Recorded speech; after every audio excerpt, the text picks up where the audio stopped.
Bienvenue à Point de vue, riposte au Covid-19, quelle stratégie de vaccination pour le Sénégal? C'est autour de cette question que va s'articuler le point de vue du jour avec nos deux invités. J'ai nommé le professeur Daouda Ndiaye, parasitologue spécialiste en gémonique infectieuse. Professeur, bonjour. Bonjour Suleiman. Nous sommes également avec le docteur Amadou Sow, médecin conseil à l'Agence nationale de la couverture maladie universelle. Docteur Sow, bonjour. Bonjour Suleiman. D'abord, professeur Ndiaye, le président de la République, a demandé il y a quelques jours aux autorités sanitaires de lui soumettre dans les meilleurs délais une stratégie de vaccination. Quels devraient être, selon vous, les principaux axes d'une telle stratégie? Merci beaucoup Suleiman. Permettez-moi d'abord de saluer mon collègue avec qui je partage. Docteur Sow, oui. Docteur Sow. Pour dire qu'en réalité, moi je suis de ceux qui pensent que les vaccinations, les programmes de vaccination ont toujours aidé le système, ont toujours aidé le monde à gérer des problèmes de santé publique de manière générale. Aujourd'hui, on est devant une pandémie qui s'appelle Covid, pour laquelle aujourd'hui beaucoup pensent que la vaccination serait la meilleure solution. Ça, c'est l'avis partagé. Maintenant, toujours est-il qu'il y a toujours certaines qui pensent que pour ce cas précis de la Covid-19, les gens sont allés très vite par rapport à ce vaccin-là. Ce qui fait qu'il est important aujourd'hui qu'il y ait, à mon avis, des éléments de réponse par rapport aux questions soulevées par certains experts. Parce qu'aujourd'hui, je suis persuadé que le ministère de la Santé est entouré de spécialistes qui s'y connaissent et qui ont eu à gérer le programme de vaccination. Et c'est eux qui conseillent le président de la République. Et probablement, ils ont des arguments qui ont permis d'aller vers ça. Mais toujours est-il que nous, de notre côté, en tant qu'experts qui travaillons un peu sur ces vaccins, sur les essais cliniques avec les médicaments, il est important qu'il y ait une communication très claire, très simple, accessible à la population, comme ça se fait naturellement pour toute initiative thérapeutique, que ce soit pour les médicaments, que ce soit pour la recherche, que ce soit pour les initiatives de vaccination. Ça veut dire quoi?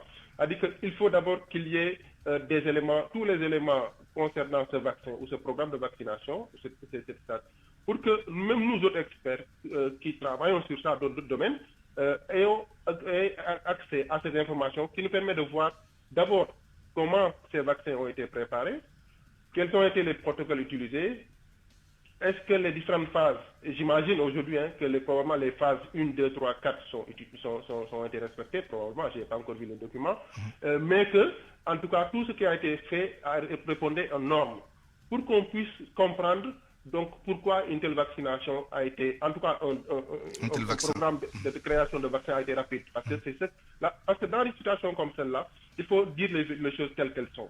Parce qu'effectivement, une procédure normale de vaccin demande beaucoup plus d'approche sur la connaissance du virus. Aujourd'hui, on parle beaucoup de mutations concernant ce virus. Concernant également l'isolement de la cible, de l'antigène, etc., qui pourrait également être la cible de créer des anticorps.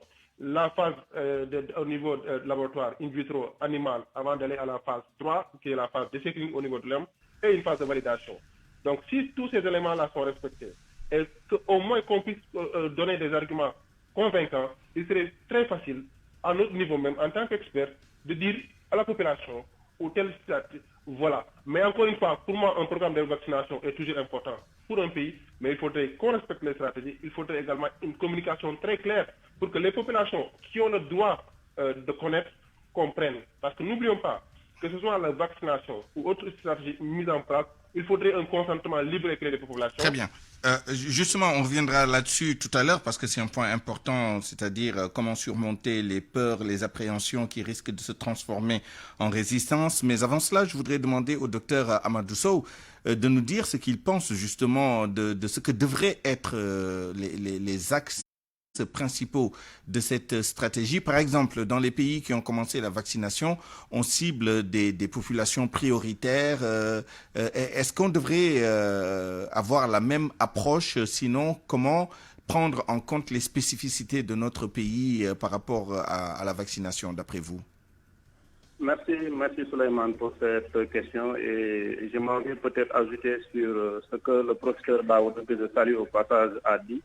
Par rapport à cette question, je pense que la stratégie vaccinale du Sénégal, qui ne devrait pas être très différente des autres pays parce que nous parlons science, peut se résumer en 5 points. Donc, pour le premier point, je pense que c'est déjà fait. Il faudra qu'on puisse déterminer les groupes qu'on doit vacciner prioritairement. Peut-être avant pour ce point-là, il y a deux autres étapes qu'il fallait faire.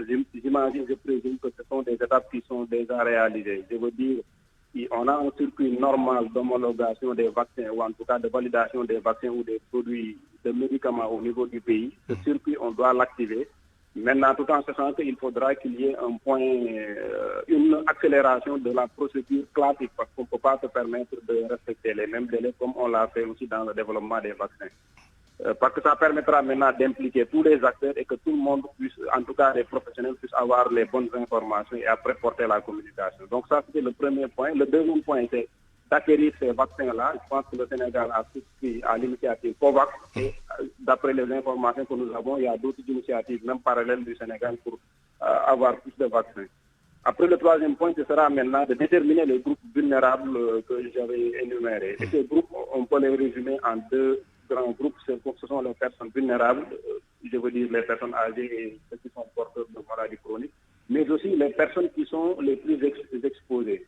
Par exemple, les personnels de soins. Santé, ouais. Maintenant, le quatrième point, ce sera la mise en place de la logistique, parce que dans la technologie qui a été utilisée, peut-être on peut y revenir, il y a certains types de vaccins qui nécessitent une logistique assez particulière. Je pense que le Sénégal devrait aussi se projeter pour mettre à niveau sa logistique par rapport à ça, au cas où ce n'est pas le cas. Et dernièrement, c'est la stratégie de communication. Il faudra que cette communication puisse être portée par les professionnels de santé. Ce n'est pas au ministre, ou même si peut-être il faut le faire, ou au président de la République, mais je pense qu'il y aura plus de crédibilité quand cette information va venir des professionnels de santé qui vont donner la bonne information à ces populations. Donc voici globalement ce que je pense qu'on devrait mettre en place pour avoir une bonne stratégie. Docteur Amadou Sow, sur votre dernier point, la communication, vous avez dû le noter, on entend beaucoup de personnes faire un plaidoyer, ce que je vais dire est un paradoxe, mais un plaidoyer contre la vaccination, ce qui augure, ce qui nous renseigne sur ce que deviendra le principal défi justement de l'État, c'est de faire accepter la vaccination comme moyen de prévention. Est-ce que vous pouvez nous dire un peu plus en détail ce qu'il faudrait vraiment faire pour surmonter cette difficulté qu'on peut anticiper facilement? Docteur Amadou Sow? Oui, allez-y. C'est important qu'on puisse savoir que la vaccination, ce n'est pas quelque chose qu'on a inventé, même s'il y a une nouvelle technique et que cette nouvelle technique, il faut dire que c'est un process qui a été utilisé depuis 20 ans. Peut-être on l'a jamais mis sur le marché.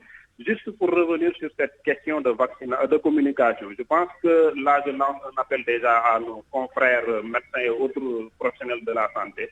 J'ai l'habitude de dire on ne parle pas de questions de santé sur le simple prétexte qu'on est docteur en médecine. De la même manière qu'on n'ouvre pas le ventre d'une personne parce qu'on est docteur en médecine, on va se donner les moyens de bien le faire. Si on doit parler de questions sérieuses aussi, il faudra qu'on se donne les moyens de donner la bonne information. Parce que l'acte, à travers même un statut ou un post sur Facebook, quand tu es agent de santé, ça peut servir ou desservir les populations. Donc, je les appelle à plus de responsabilité. Mais aussi de la part de l'État, qu'ils puissent communiquer, donner les bonnes informations au personnel de santé. Parce que si tu n'as pas la bonne information, la nature ayant horreur du vide, ce sera comblé par des rumeurs et des infox. Il faut le dire, sur cette question de vaccination, ça ne date pas avec la pandémie. Il y a beaucoup de mauvaises informations, de désinformations. Quelquefois, c'est fait de bonne foi. D'autres fois, c'est même des gens qui le font exprès parce qu'ils sont dans des théories complotistes. Donc, pour cette question, le gouvernement doit prendre cette question au sérieux et que donner la bonne information au personnel de santé, qu'ils soient déjà convaincus de l'utilité et de l'efficacité et de l'absence de nuisance de ce vaccin-là, et que aussi ces derniers pourront porter le message au niveau des populations d'une manière générale. Une dernière question pour vous avant de revenir au professeur Daouda Ndiaye. Est-ce qu'il est nécessaire de vacciner toute la population? Dans d'autres pays, on parle de 40%, d'autres de un peu plus ou un peu moins. C'est quoi la norme pour que la population soit protégée globalement? Si on veut parlait de normes, peut-être l'idéal c'était de vacciner tout le monde parce que c'est un moyen de prévention qui permet de mettre la personne en face de l'élément pathogène et que cette personne va développer après un système immunitaire qui lui permettra des anticorps exactement de faire face. Donc si on part sur ce principe-là, tout le monde devrait être vacciné, maintenant compte tenu des risques et bénéfices par rapport à chaque catégorie de population. Mais compte tenu des moyens financiers colossaux qu'il faudra engager, je pense qu'il y a lieu de priorisation. C'est pour cela que les gens vont partir sur des groupes vulnérables, sur des personnes peut-être les plus exposées. Et de ce point de vue, je pense qu'il n'y a pas de norme. Il faudra qu'on puisse évaluer les données démographiques que nous l'avons. Quelle est la population sénégalaise peut-être qui est âgée de plus de 60 ans? Quel est le nombre d'agents de santé qui sont confrontés au quotidien à ce virus-là? Je pense qu'on peut partir sur ce biais. Mais l'idéal, c'est de pouvoir vacciner toute la population parce qu'encore une fois, c'est pour permettre aux populations de ne pas, en tout cas, de développer de la maladie une fois qu'elles seront en contact avec ce virus-là. Merci à vous, docteur Amadou Sow. On sait, selon les chiffres de l'ANSD, si je ne me trompe pas, que les plus de 65 ans représentent moins de 5% de la population du Sénégal. Professeur Daouda Ndiaye, je voudrais vous interpeller en tant qu'expert en génomique infectieuse, professeur en parasitologie, etc. Il y a cette polémique autour de la question d'éventuelles manipulations génétiques, l'ARN, etc. Est-ce que vous pouvez éclairer notre lanterne sur, rapidement, malheureusement il ne nous reste qu'une minute, sur justement la nature du vaccin. Est-ce qu'il y a une manipulation génétique qui pourrait avoir des conséquences néfastes à long terme sur la santé des gens? Juste pour éclairer la lanterne du public. Bon, pour dire vrai, encore une fois, tout dépend parce que, encore une fois, nous n'avons pas tous ces éléments de réponse aujourd'hui par rapport à ce vaccin-là. C'est pourquoi je disais tout à l'heure, à notre niveau, il a bien dit le docteur Sow, nous autres, si nous avons les éléments sur la procédure, sur la méthodologie et la cible, y compris, certains vous parlent d'ARN messager qui a été la cible par rapport à ce vaccin. Quoi qu'il en s'agisse, il faudrait qu'on ait ces informations. Parce que pour moi, il est important qu'on essaie de voir comment est-ce que s'il s'agit de vaccins atténués, de virus atténués, de segments de l'ARN, etc. Parce que chaque élément a son rôle à jouer. Parce que l'ARN, les gens vous parlent d'ARN, va jouer dans la transcription, qui va produire des protéines.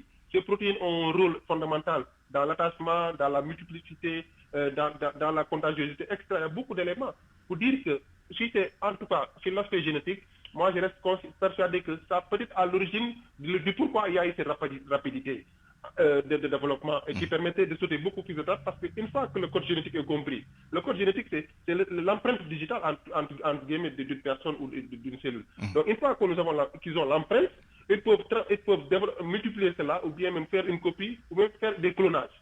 Et c'est une technologie maîtrisée et sûre. Maîtrisée et sûre. Mais encore une fois, il vous faut, vous, les éléments. Et qui doit vous donner ces éléments-là? Bon, d'abord, il y a le jour où le Sénégal adoptera tel vaccin, le ministère de la Santé aura ces éléments et probablement nous fera parvenir ces éléments. Une fois que nous avons ces éléments, nous pouvons, de façon très claire, dire exactement ce qu'il en est. Mais ce qui est important, en réalité, la plupart des vaccins, que ce soit un médicament ou pas, il y a toujours des effets secondaires notés. Maintenant, le problème, c'est comment limiter ces effets secondaires par rapport à la cible, mais par rapport également au type d'antigène qui a été utilisé pour le développement de ce vaccin. Très bien. Merci beaucoup, professeur Daouda Ndiaye. Merci également au docteur Amadou Sow. On vous retrouve tous les deux dans notre édition en Wolof pour poursuivre ce débat. À 12h52, c'est la fin de cette édition du Grand Journal. Je vous remercie de l'avoir suivi. Merci à toute l'équipe qui l'a préparé et réalisé, que ce soit en présentiel ou en télétravail. El Hadj Ndiogoudien à la coordination, Abdoulaye Diop à la